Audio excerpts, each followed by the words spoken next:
पता ही है।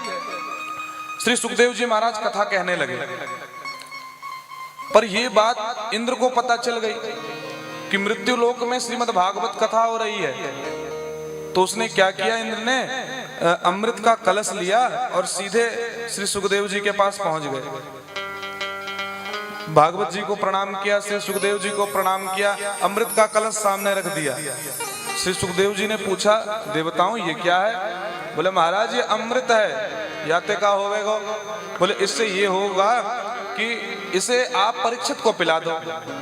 और अमृत का अर्थ होता है महाराज न अमृतम इति अमृतम, जिसे पीने के बाद व्यक्ति मरता ही नहीं है।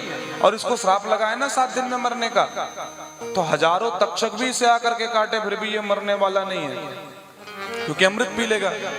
सुखदेव जी ने कहा, भाई देवताओं तुम लोग तो बड़े कृपालु हो, बड़े दयालु हो। बोले महाराज दयालु नहीं है, इसके बदले में हमें क्या एक चीज चाहिए। क्या चीज चाहिए?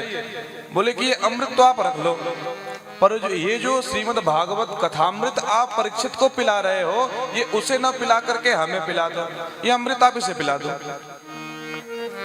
इतना सुना सोई सुखदेव जी का माथा गर्म हो गया और कहने लगे, एक बात बताओ, जब तुम लोग पहली बात तो श्रोता बन करके आते, आराम से प्रेम से बैठ करके जैसे मनुष्य कथा सुन रहे हैं तुम भी कथा सुन लेते, कोई दिक्कत नहीं थी।